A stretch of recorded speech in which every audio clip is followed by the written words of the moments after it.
स्वाध्याय 5.1 प्रश्न क्रमांक 1. संख्या रेषेवर यम बिंदूचा निर्देशक 2/3 आहे. बिंदू यम व एन मधील अंतर 3 एकक असेल तर एन बिंदूचे निर्देशक किती? 2 अचूक पर्याय निवडा. जर ही संख्या रेषा आहे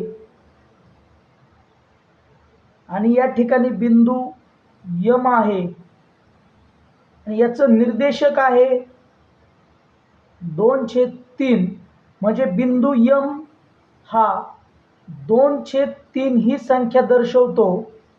आता जर एन बिंदू इकडे 3 एकक अंतरावरती असेल, म्हणजे बिंदू यमच्या उजवीकडे 3 एकक अंतरावरती बिंदू एन असेल, तर एन बिंदूचे निर्देशक काढताना यम बिंदूचे निर्देशक अधिक 3 करायचे, मग आपल्याला एन बिंदूचे निर्देशक मिळते. तर छेद समान करून घेऊया. इथं या 3चा छेद असेल 1, तिरकस गुणाकार करूयात. 2 1 2 अधिक 3 त्रिक 9 आणि 3 1 3. आपल्याला 9 आणि 2 11/3 धन 11/3 हे एन बिंदूचे निर्देशक मिळेल. आता जर एन बिंदू यमच्या डाव्या बाजूला 3 एकक अंतरावरती असेल, तर यम बिंदूच्या निर्देशकामधून एन बिंदू 3 एकक अंतर आपल्याला वजा करायचे आहे. आपल्या वजा केल्यावरती एन बिंदूचे निर्देशक आपल्याला मिळेल 2/3 वजा 3. पुन्हा आपण तिरकस गुणाकार करूयात. 2 वजा 3 त्रिक 9 छेद 3 बरोबर 9 मधून 2 गेले 7, पण चिन्ह ऋण येईल, कारण 9 ही मोठी संख्या आहे आणि चिन्ह ऋण आहे, म्हणून 7ला ऋण चिन्ह आलं. छेद 3 हे झाले एन बिंदूचे 2 निर्देशक ऋण 7/3 आणि ऋण धन 11/3. आपल्याला पर्याय मिळतील. पर्याय 1 व 2 असे 2 अचूक पर्याय आपल्याला उत्तरामध्ये मिळतील. प्रश्न क्रमांक 2. संख्या रेषेवर ए बिंदूचा निर्देशक ऋण 8/5 आहे. ए व बी या बिंदूमधील अंतर 17/5 असल्यास बी या बिंदूचे निर्देशक किती? तर याचप्रमाणे आपण वरील प्रमाणे आपण हे उदाहरण सोडवायचं. जर आपण आधी संख्या रेषा काढून घेऊयात. ही संख्या रेषा आहे. इथं ए बिंदू आहे. ए बिंदूचं निर्देशक आहे ऋण 8/5 आणि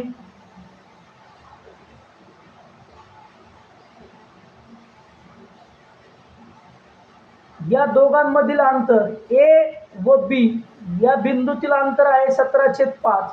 जर बिंदू बी हा एच्या उजवीकडे असेल, तर तो 17/5 एकक अंतरावरती असेल. म्हणून ज्यावेळेस बिंदू उजवीकडे असतो, त्यावेळेस आपण एच्या निर्देशकामध्ये 17/5 अधिक करायचे. आपल्याला बी बिंदूचे आता निर्देशक मिळेल. छेद समान आहे. 17तून 8 गेले, राहिले 9/5 धन 9/5 हे आपल्याला उत्तर मिळेल. जर हा बिंदू बी बिंदू एच्या डावीकडे असेल तर 17/5 हे अंतर ए चे जे काही निर्देशक आहे 8/5 याच्यातून वजा करायचे. 17/5 हे अंतर आपण ए बिंदूच्या निर्देशकामधून वजा करायचे. आता छेद समान आहे. -8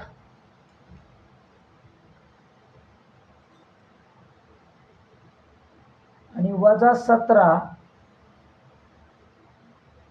छेद 5. 17 आणि 8 25 छेद 5. 5 1 5 5 5 25 म्हणजे आपल्याला बी बिंदूचे निर्देशक मिळेल -5. एक मिळाला धन 9/5 आणि दुसरा मिळाला -5. पर्याय क्रमांक 3 हे उत्तर आपल्याला मिळेल.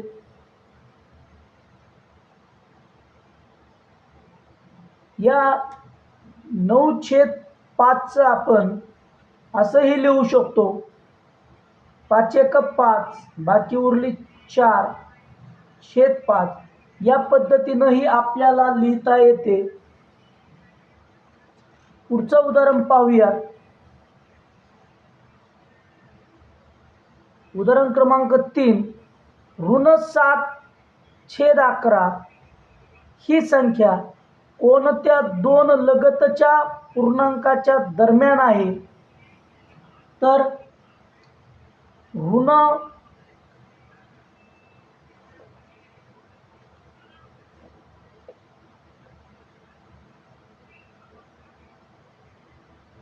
ऋण 7/11. आता आपण या 7 ला 11 ने भागूया.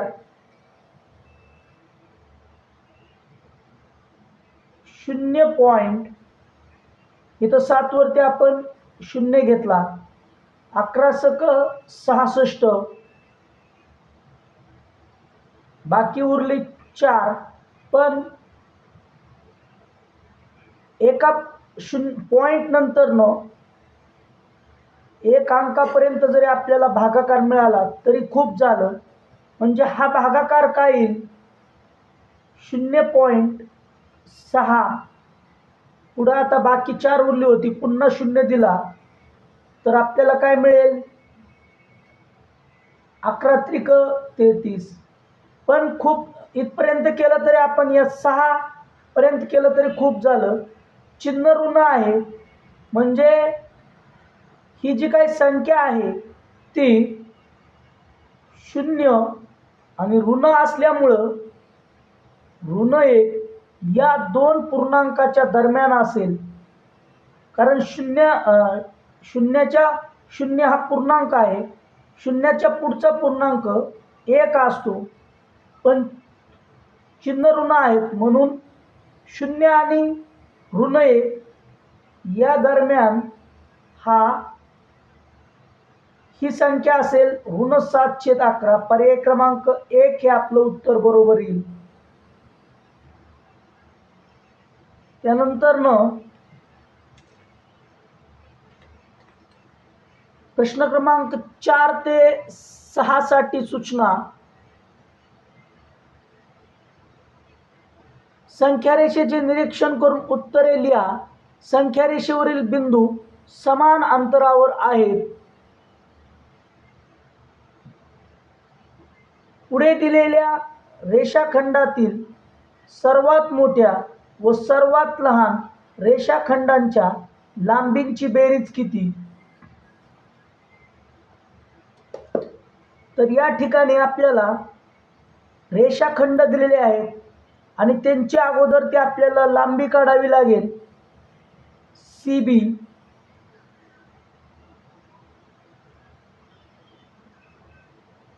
EB, EQ आणि क्यू जी या रेषाखंडाची आपण लांबी काढूयात प्रथमतः.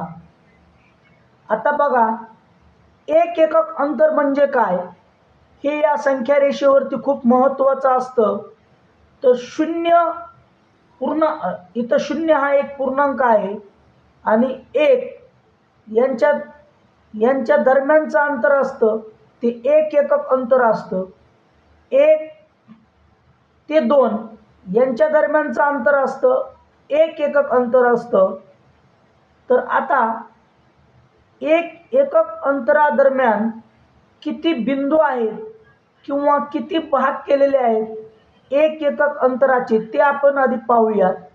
तर शून्यापासून एक पर्यंत एक एकक अंतराचे 1, 2, 3 आणि 4 एकूण 4 भाग केलेले आहेत. म्हणजे प्रत्येक वेळेस आपल्याला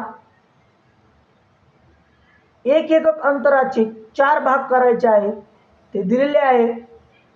तर आता सी बीची लांबी काढूया.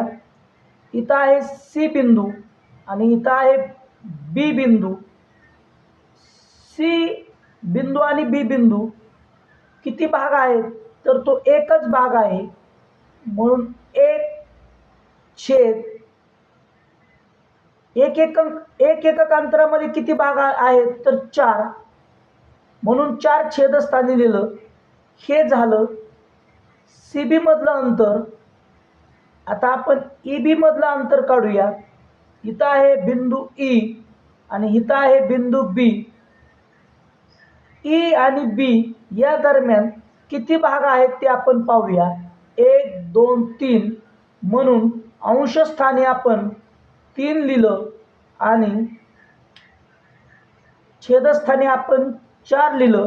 कारण एक एकक अंतरामध्ये एक एकक अंतराचे 4 समान भाग केलेले आहेत. म्हणून प्रत्येक वेळेस छेदस्थानी 4 लिहायचं. ई क्यू मधलं अंतर काढूया. ई आणि क्यू एकूण ई क्यू दरम्यान किती भाग आहेत ते पाहूया. 1, 2, 3, 4 आणि 5.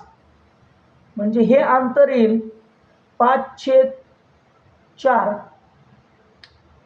क्यू जी मधलं अंतर आपण काढूयात.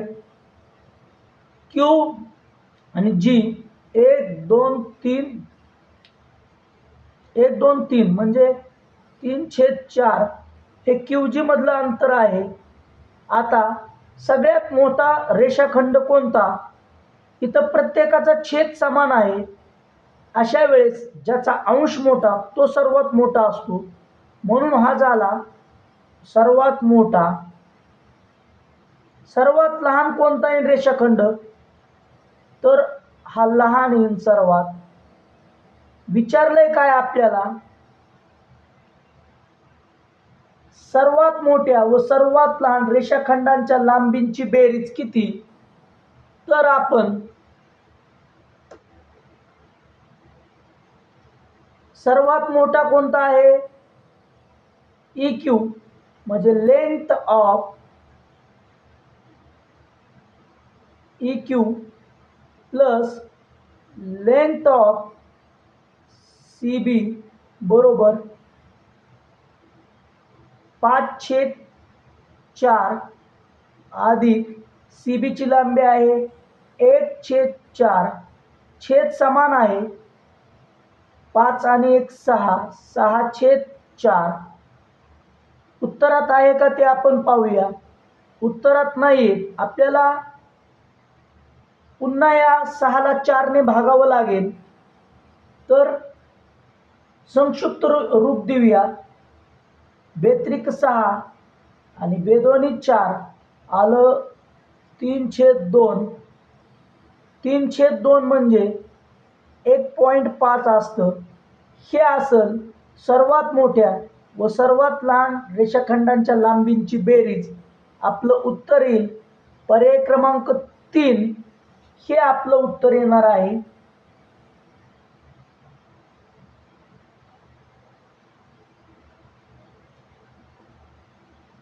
आता प्रश्न 5 पाहूया.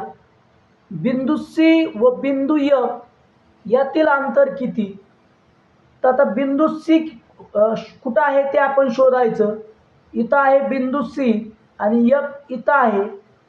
तर आपल्याला जेव्हा दोन बिंदूमधील अंतर काढायचं असतं, distance between two points C आणि एफ, कसं काढायचं ते पहा.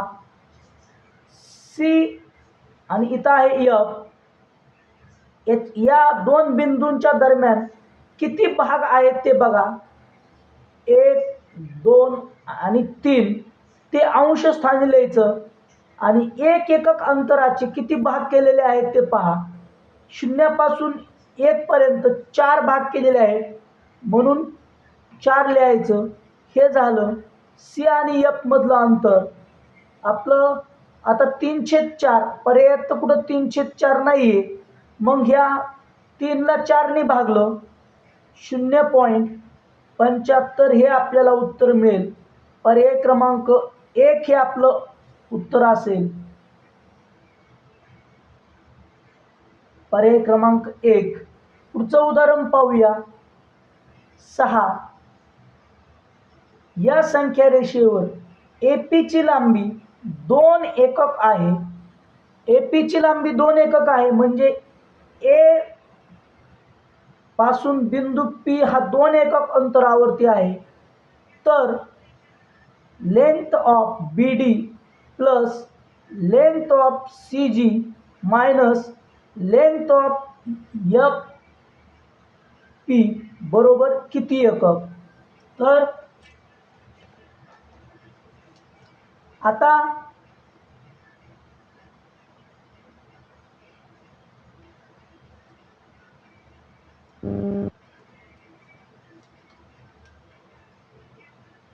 आपल्याला BD ची लांबी काढायची आहे. आणि मित्रांनो लक्षात घ्या, लांबी ही कधीच ऋण नसते. विचारलं काय आपल्याला? Length of BD plus length of CG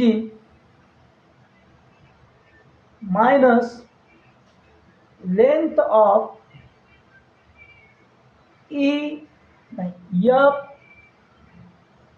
FP. आता आपण हे उदाहरण सोडूया.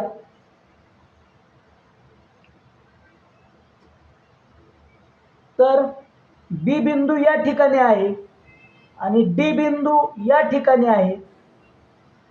B आणि D दरम्यान 1 आणि 2 भाग आहेत म्हणून अंशस्थानी 2 लिहिलं. आपल्याला माहिती एक एकक अंतराचे एकूण 4 समान भाग केलेले आहेत म्हणून छेद 4 लिहिलं. अधिक CG बघूया. इथं आहे C आणि इथं आहे G बिंदू. 1, 2, 3 आणि 4 अंशस्थानी आणि पुन्हा एक एकक अंतराचे 4 समान भाग केलेले आहेत म्हणून 4 छेदस्थानी आपण लिहिलं. आता वजा काय करायचं आहे? FP. F आहे या ठिकाणी आणि P बिंदू आहे या ठिकाणी. FP दरम्यान किती समान भाग आहेत? 1, 2 आणि 3 म्हणून 3 अंशस्थानी लिहिलं आणि छेदस्थानी 4. आता छेद समान आहे म्हणून 2 अधिक 4 वजा 3 केलं आणि छेद आहे तसा. 4 आणि 2 6 न 3 गेले. 6 वजा 3 छेद 4. 6 न 3 गेले 3 छेद 4. हे उत्तर आपल्याला मिळेल 3/4. पर्याय क्रमांक 4 हे उत्तर आपल्याला मिळणार आहे. यानंतर ना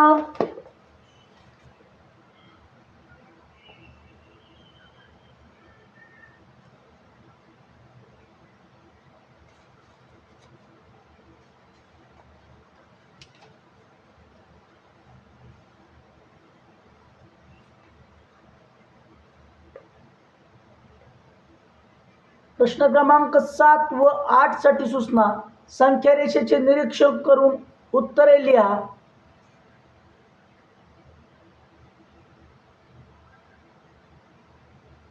आता बिंदू ए शी निगडीत असणारी संख्या कोणती? तर आपण ही संख्या रेषा थोडी व्यवस्थित पाहूयात. आता सगळ्यात महत्त्वाचं, एक एकक अंतराचे किती समान भाग केलेले आहेत ते खूप महत्त्वाचं असतं. शून्याच्या बिंदू डावीकडे आहे की उजवीकडे आहे हे पण पाहणं या संख्या रेषेसाठी खूप महत्त्वाचं असतं. तर आता एक एकक अंतर म्हणजे काय? तर 0 आणि 1 या दरम्यानचं अंतर 1 एकक असतं. 1 आणि 2 या दरम्यानचं अंतर 1 एकक असतं. आता आपल्याला बिंदू ए शी निगडीत संख्या शोधायची आहे. म्हणजे बिंदू ए हा कोणती संख्या दर्शवतो? एक एकक अंतराचं किती समान भाग केलेले आहेत ते आपण शोधूयात. आता 0 आणि 1 या दरम्यान 1, 2, 3 आणि 4 म्हणजे 4 समान भाग केलेले आहेत एक एकक अंतराचे.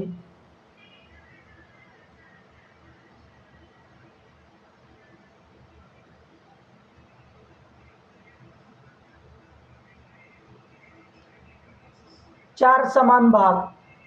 आता बिंदू ए शी निगडीत संख्या शोधायची आहे आपल्याला. बिंदू ए हा शून्याच्या डावीकडे आहे. तर आपण बघा शून्यापासून कितव्या भागामध्ये किंवा किती भाग पूर्ण झाल्यावरती ए बिंदू येतो ते आपण पाहूयात. 1, 2, 3, 4 शून्य सॉरी या ठिकाणी आहे. 1, 2, 3, 4, 5, 6, 7 म्हणून अंशस्थानी 7 लिहा आणि छेदस्थानी एकूण समान भाग आहेत 4 म्हणून 4 लिहा. आता असं काय उत्तरात कुठं नाहीये, परंतु आपल्याला आपण या 7ला 4 ने भागलं, 4 एक 4 बाकी उरली 3 छेद 4. पण ए हा बिंदू शून्याच्या डावीकडे आहे म्हणून ऋण चिन्ह येईल. कारण शून्याच्या डावीकडील संख्या या ऋण असतात आणि शून्याच्या उजवीकडील संख्या या धन असतात. म्हणून हे झाले ए या बिंदूचे निर्देशक. पर्याय क्रमांक 2 हे आपल्याला उत्तर मिळेल. पुढचा प्रश्न विचारलेला आहे,